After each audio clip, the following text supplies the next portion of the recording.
வணக்கம் மக்களே. இந்த வீடியோவில் என்ன பார்க்கணும்னு பார்த்தீங்கன்னா, 100 சாமி அப்படின்ற படத்தை பற்றி தான் பார்க்க போகிறோம். வாங்க பார்க்கலாம். படத்தை பற்றி சொல்லணும்னா, ஸ்டார்டிங்லேயே ஒரு அம்மா இருக்காங்க. அவங்களுக்கு 2 பசங்க இருக்காங்க. அவங்க ஹஸ்பண்ட் இறந்ததுக்கப்புறம் அந்த பசங்களை அவங்க தான் வந்து படிக்க வைக்கணும், அவங்க வாழ்க்கையை பற்றி யோசிக்கணும் அப்படின்ற மாதிரி இருக்குது. ஆனால் அவங்களுக்கும் பார்த்திங்கன்னா ஒரு கல்யாணம் பண்ணிக்கணும் அப்படின்ற ஒரு ஆசை இருக்குது. அவங்க தனியாக இருக்கிறது வந்து அவங்களால முடியல, கொஞ்சம் கஷ்டமாக இருக்குது அப்படின்ற ஃபீல் இருக்குது. எத்தனை நாளைக்கு நான் மட்டும் தனியாக இருக்கணும் அப்படின்ற எண்ணம் இருக்குது. ஆனால் ஒரு குறிப்பிட்ட காலத்துக்கு அப்புறம் அவங்க பசங்க ஒத்துக்கினாங்கன்னா நான் பண்ணுறேன் அப்படின்னு அவங்களுக்கு ஆசை வரும்போது அவங்க பசங்க அதை ஒத்துக்கலை. சரி, அவங்க பசங்களுக்காக அவங்க ஆசையை அவங்க வேணாம் அப்படின்னு விட்டுட்டு அவங்க பசங்களுக்காகவே வாழ்கிறாங்க. ஒரு கட்டத்துக்கு அப்புறம் பார்த்திங்கன்னா அந்த பசங்களுக்கு அவங்க அம்மாவுக்கு ஒரு வாழ்க்கையை உருவாக்கி கொடுக்கணும் அப்படின்ற எண்ணம் வருது. அப்போ அந்த பசங்க வந்து அவங்க அம்மாவுக்கு அந்த வாழ்க்கையை உருவாக்கி கொடுத்தாங்களா அப்படின்றது தாங்க இந்த படத்தோட கதை. படமாக பார்க்கும்போது பார்த்திங்கன்னா ஒரு பொண்ணோட வலி, வேதனை, வாழ்க்கை, அவங்களோட சந்தோஷம் எல்லாத்தையுமே மையப்படுத்தி தான் இந்த படம் இருக்குது.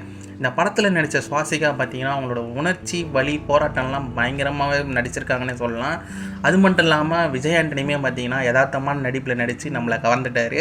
அதுவும் இல்லாமல் கதையுமே நமக்கு வந்து ரொம்ப இம்பார்ட்டண்டான கதை அப்படின்னு நான் சொல்லுவேன். ரொம்ப டச்சிங்காகவும் இருந்துச்சு. ஆனால் என்ன, படமாக பார்க்கும்போது பார்த்திங்கன்னா நமக்கு இந்த படம் கொஞ்சம் ஸ்லோவாக தான் போகும். ஆனால் அது இப்படி இருக்கிறது தான் நல்லதுன்னு எனக்கு தோணுச்சு. ஏன்னா இந்த படம் எனக்கு என்ன நான் நினைக்கிறேனோ, சில இடத்துல வந்து சென்டிமெண்ட்டு, சில இடத்துல வந்து காமெடி, சில இடத்துல ஃபன்னு, சில இடத்துல உறவுகளோட வேல்யூ, அவங்க எப்படி நடந்துப்பாங்க அப்படின்றதெல்லாம் எல்லாமே நல்லாவே சொல்லிட்டாரு. இதுக்கு அந்த ஸ்பேஸுக்கு டைம் வேணும் அப்படின்ட்டு தான் நான் நினைக்கிறேன். அதை கரெக்டாக யூஸ் பண்ணியிருக்காருன்னு தான் நான் நினச்சிட்டு இதை சொல்கிறேன். எனக்கு இந்த படம் பிடிச்சிருந்துச்சு, எனக்கு அது சாட்டிஸ்ஃபை பண்ணிச்சு.